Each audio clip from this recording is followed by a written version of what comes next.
Good morning once again, everybody. Here we are, navigating a divided world. I told you earlier that we were going to do some polling. We're going to start right now. So please get out your mobile phones, get ready to scan the QR code that appears right there and participate in this poll. Here's the question. Latin American countries should align themselves most closely with A, the United States, B, the European Union, C, China, D, Russia, E, the BRICS, or F, none. Effectively, non-alignment. That is the question for you folks. I'm going to share the results with you and our panelists in a few short minutes with a surprising twist. So please stay tuned for that. Here we go, everybody. There was a period of about 75 years, from the end of World War II to the start of the pandemic, where, as we saw in the opening video, the world was a reasonably stable and predictable place, and thanks in part to that stability and predictability, the world became a much more prosperous and interconnected place. That was the world, Jon, in which you negotiated trade deals as USTR and served as U.S. ambassador to Singapore, China, and to Russia. As we've now established very early in the course of this event, we live in a different world now, a more divided world. The geopolitical landscape has been transformed, is being transformed. Set the scene for us. What's most important to understand, and how do you see this landscape evolving? Well, it is a changed world for sure. You put up the list of countries here. I've lived in about half of them. I'm really interested to hear what the answers come back as being. But we have to look at what the seismic shifts are under our feet in recent years. And you have to go to ongoing wars in the Middle East. You have to go to the rise of China. And I would say more recently, the rise of India. You have to say COVID was an accelerant. You have to say relative political dysfunction. And here we find ourselves trying to make sense of it all. And I just gave you a short list. I mean, the list is probably 100 points long. And then you look at this year, which really is the year of elections. I mean, half the world's population, which is to say almost 4 billion people, will be somehow touched by an election playing out in their country. And so we're about to start 2025 with voters having registered their angst, anxiety, and concerns. And I suspect that a lot of that is going to be our systems are dysfunctional, our alliances are not working, we're not getting what we hope to get out of the people we elect, and we want to do it ourselves. And so traditional alignments are going to fall victim to do-it-yourself approaches. Unilateralism, and I think regionalism for countries that can't do it on their own. And so we're likely to see the devolution of really kind of a bipolar construct, although the U.S.-China relationship will undergird everything that we see play out in the next few years. And we're likely to see regional groupings pop up because countries are not going to want to place their bets in any one particular direction. They're going to want to act on self-interest, as all countries do, which is to say, keep your options open. If you were in one of your former roles today, if you were the ambassador to Beijing, for example, or Moscow, how would you be thinking about your job differently? I would be thinking about one of the seismic trends that we are experiencing that the United States does not understand very well, because we are not a long-lived country. We have a little over 250 years. And that is empires behaving like empires traditionally have over centuries and millennia. So, which is to say, a return to the 1500s, where the Indian economy was number one, where the Chinese economy was number two, where the Russian Empire was a huge geographic overlay. And these are the inexorable behavioral patterns of empires. And you're sitting in Beijing, you're sitting in Moscow. This is not like sitting in a regular country. These are empires. And their behaviors are manifestations of how empires act. A sphere of influence, ratcheting up their economy or their security system so they can protect themselves, and nursing old grievances. We don't understand that in the United States. We're nursing old grievances everywhere you look in the world. Every major regional conflict is based on a centuries-old feud. And that's not technology. We sit here and talk about AI and technology and everything. This is the old world that is driving everything else. And we have very little understanding of that. I'm hearing a very clear instruction in what you're saying. This is a cable I'd be writing back to the State Department, but perhaps to everybody else in the room, and that is read your history, right? That's it. Folks, I do want to remind you that I have an iPad here. There is a QR code there. You can submit questions. I'm looking for them here. As I told you before, this event is better when all of you participate. Ana, your company, Sigma Lithium, mines a mineral critical to EV batteries and to the energy transition. But before this, you were an investment banker, you were a professional investor. With all of that considered, how does today's world look to you? Does it look the same as it does to Jon Huntsman, or does it look different? No, the world has certainly changed.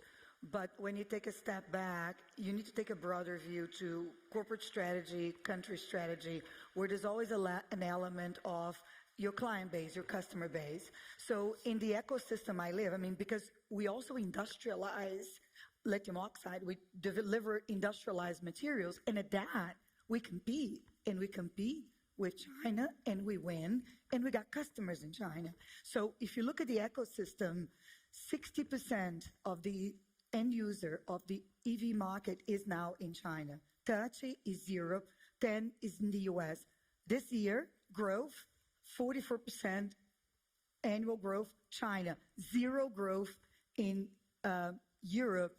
Some of these markets are retreating. So designing company strategy, alienating large customers is not prudent. Country strategy, the same. China is our largest trade partner. Now, 60+% of our trade is with China. So how do you navigate a very fractured, revisionist world? Because that's the revisionism we talked about, right? Well, that is the challenge and there's an opportunity of being non-aligned to the extent possible. Because as the world catches up in our ecosystem of EVs, entire supply chains are being built very rapidly. So the body of investment that took place in the last 15 years in Asia is actually happening in a concentrated fashion in the West. So by being non-aligned and presenting a neutral stance and demonstrating industrial prowess and competitiveness as a country, as a company, one can actually win by being the recipient of those investments. And hence, the US has made Brazil a very prolific ground for the DOE investments. They just made 3 investments just this year. So I think there is a massive opportunity in showing that there's actually a third way, which is the non-polarized way, which frankly in politics that also should be the way, where, right? There's gotta be a way in the middle. Wesley, you and your brother turned the company your father founded 71 years ago into the world's largest meat producer. China and the United States are critical markets for your products. Tell us how you see what we've been talking about this morning. How concerned are you about the conflicts, hot and cold, around the world, the state of divisiveness? Look, Erik, when we look our business today, so not just in North America, not just in US, but also in South America. So we produce our major production platform is North America and South America, but China is the largest market where we sell our products. So it's very complementary one to the other. So of course, when we see, China and US, increasing, some disagreement or some there's tension. Yeah, some tension. Of course, this is a concern, and I think it's a concern globally that, is the 2 largest economy global. China has a huge consumer base, and a lot of, especially in the food sector, China is a key customer to anyone that is in the food sector. So we do a lot of business with both, we really like, and we see a huge potential in both markets. So, and I think, in the private sector, we don't have, the power to change the relationship between China and US. But I think, in the private sector, the press, and everyone needs to express that is so key, China and US being in a line, because, this can affect any business around the world. If I understand what you say correctly, you want the private sector, you want executives like yourself to be more vocal, to speak up, to talk about the risks that further division create for companies, for your employees, for your shareholders, for consumers. Do I understand that correctly? I think everyone needs to say this, ourselves, people that is leading business, the press, everyone needs to say this, because, having China and US not in agreement or in some alignment, this is really bad globally. So I think everyone needs to keep watch on that, and being concerned on that. Let's have a look at those poll results, shall we? If we could bring up the poll results, some of these results might surprise you. We can see them here at the back of the room. We can see them on the screen behind you.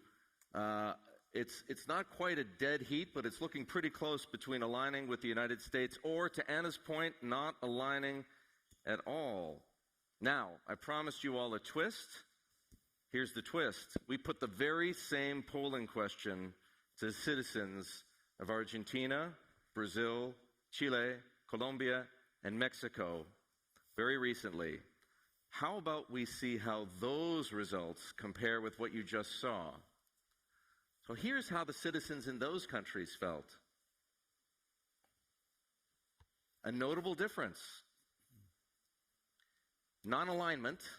Now, we saw non-alignment pretty popular in this room. Non-alignment, as you can see, at the very least outside of Brazil, quite popular in this poll of these 5 countries. The number 2 choice, as you can see. And for all intents and purposes, Brazil is pretty divided too. Can't make up its mind about who to align with. Ana, your company is based here in Brazil. President Lula was supposed to be this week meeting with Vladimir Putin and Xi Jinping at the BRICS summit in Russia until he, as many of you know, suffered an accident over the weekend and he had to stay home. I'd like to know, and I think people in this room would like to know, is that what you think he should be doing, getting closer to the BRICS and effectively in doing so, getting a bit closer to China? What I think doesn't really matter. I don't have a political pen, so I just run a business. So my job is to basically run this business as successfully as possible. Now, when you think about non-alignment, we didn't invent this in Brazil. Look at Europe, in particularly Germany.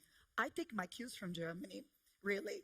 Whatever Europe does, we kind of follow because they have the same dilemmas we have, which is kind of being in the middle of a large trade partner, right, and a large strategic ally, such as the United States. Because, again, we can't reinvent the wheel. We got to dance the dance somebody else is dancing better. Now, why better? Because we got a very large green industrial matrix here. We, in particularly Sigma, we actually industrialize these materials for batteries, and we literally serve the world. We ship them to Korea, which is U.S.'s now official battery maker. We ship them to Japan. We ship them to China. So, and how do we do this? We maintain a neutral stance. We follow the market, meaning EVs, 60% China, so we give them a little less, so 50. The other half goes to Korea, Japan, and the lot. So it's kind of trying to follow on the European footsteps. And again, there's no perfect answer because this is why the world is the way it is, this current revisionist state. We do the best that we can, and we're doing fine. Seriously, we're doing fine so far. I mean, Jon, as you can see here and in those previous results, The United States didn't exactly win a popularity contest. Polling at 35% isn't really a victory, at least in my books. Feels my last election campaign. Has the U.S. really lost that much diplomatic leverage in this new world construct? Not necessarily. I think much of the world's, whenever you're number one, you're in some cases less popular with depending upon the crowd you're in. You certainly have a target on your back. But listen, the numbers here speak to the thesis that I established in my first comments, which is non-alignment is proxy for optionality. So in today's world, where you don't have a singular superpower, i.e. the United States, you have a world in which China and the United States are largely sharing the global stage. This is unprecedented. And when I go to places around the world, now representing the great company Mastercard, which is all about connecting people, I hear folks say, don't make us choose one of the other, i.e. we need to keep our options open. Why? Because trade and commerce is the most important thing to most countries of the world. Why is that? Because that's how they create jobs and get reelected. Yes. So the economy is front and center for most countries of the world. Therefore, optionality is going to be important. Therefore, these numbers don't surprise me a lot. But let me tell you what is a little disconcerting and what all members of the business community should be thinking about. And the point raised earlier about speaking up and using our voice a little bit more, amping up our volume, is absolutely correct. We're looking for clear policy signals, and we're not getting them. I've never seen a time in my career, decades in either public or private sectors, where the policy signals have been so ambiguous. And I've never seen a point in time where politics has been this dysfunctional. So you combine the lack of clear policy signals and the dysfunctionality in politics, and it's no wonder we're all saying, where do we go? What are the rules of the road? The WTO doesn't mean anything anymore. There's no digital trade agreement.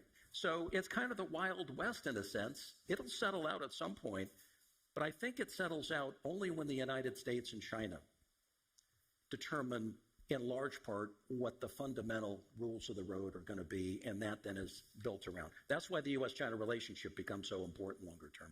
If Donald Trump wins the U.S. election, do you think the country regains some of that lost diplomatic leverage, and would you get those clear policy signals you're looking for? Well, the one thing about Trump, like him or not, is his policy signals are pretty clear. And he does largely what he says he's going to do, for good or bad.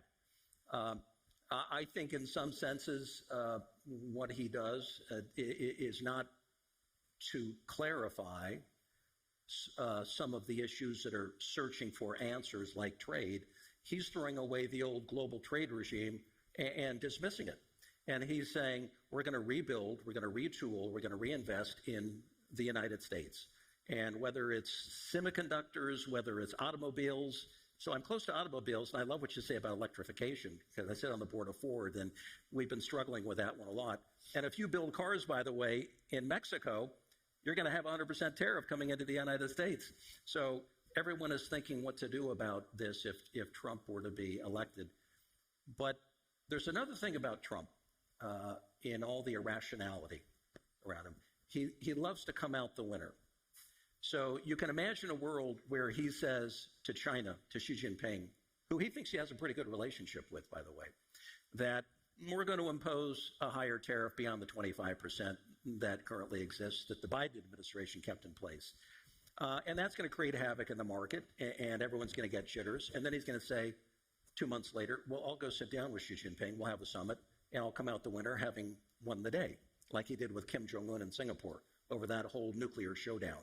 So you can imagine there's going to be high variability in terms of drama, followed by symmetry, followed by claiming victory and moving on. So how that plays out in the market is the big imponderable. We don't know. I see a question forming on Anna's face. Go ahead, Wesley. Just a comment back here. You ask if Brazil should be participating, in the BRICS meeting with Russia, with China, and leaving a sign that is taking sides. And I definitely think that Brazil needs to be talking with everyone. With everyone. Non-alignment, in other words. Not alignment.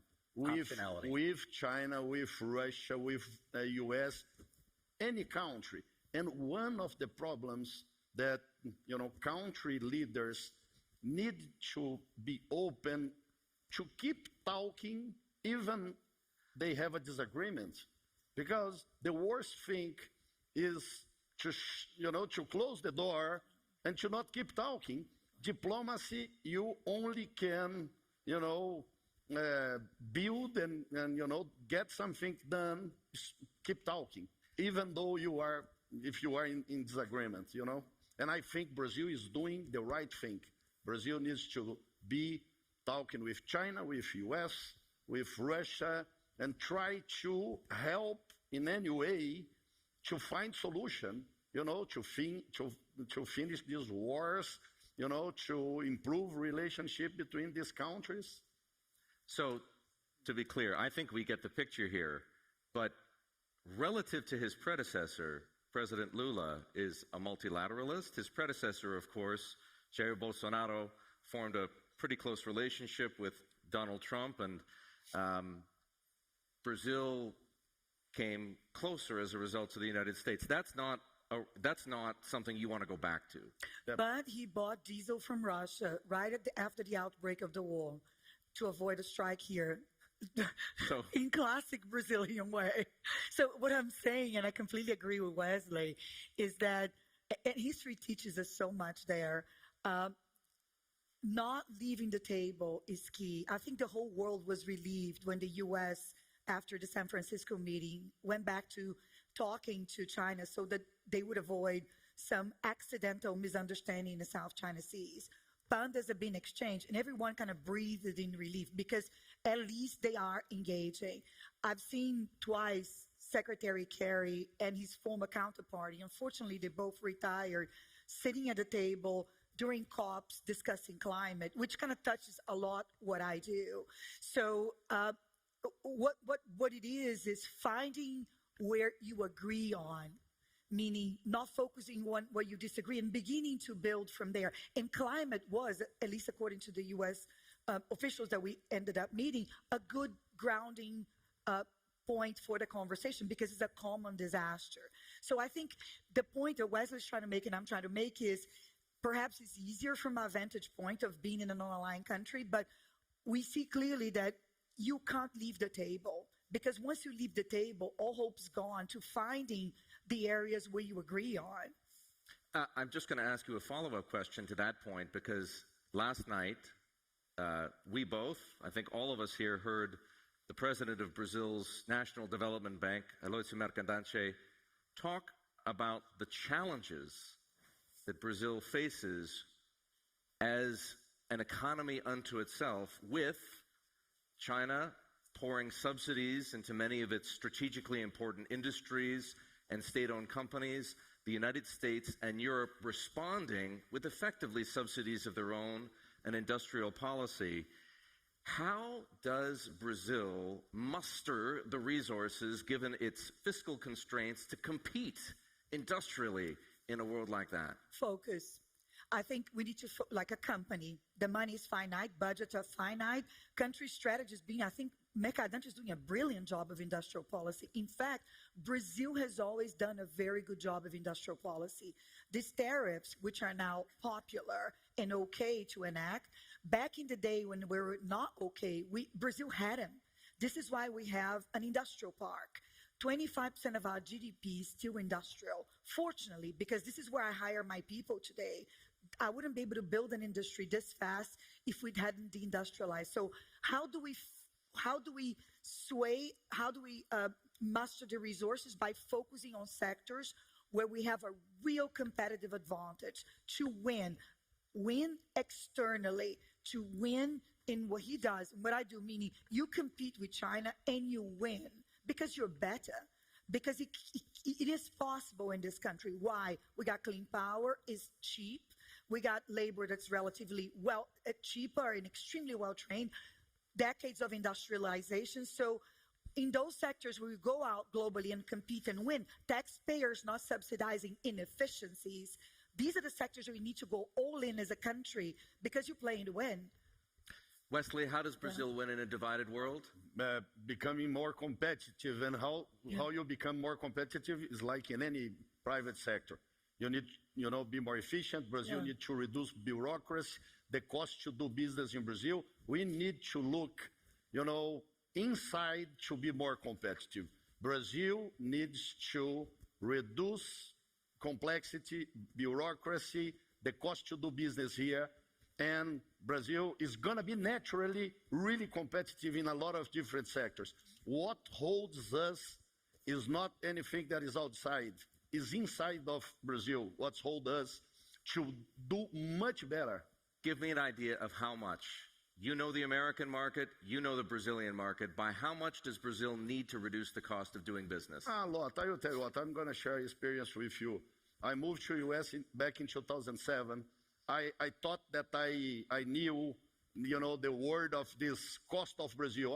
The cost to do business in Brazil is too high. I thought that I knew this exactly. When I moved, I spent, 4 years there running the business in a daily basis.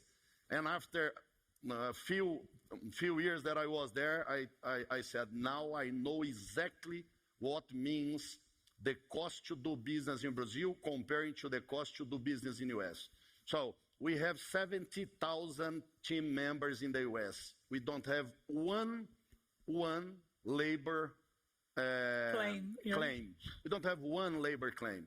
70,000 team members. More than 60 plants producing products. Where you have plants, you have, environmental issues or social issues.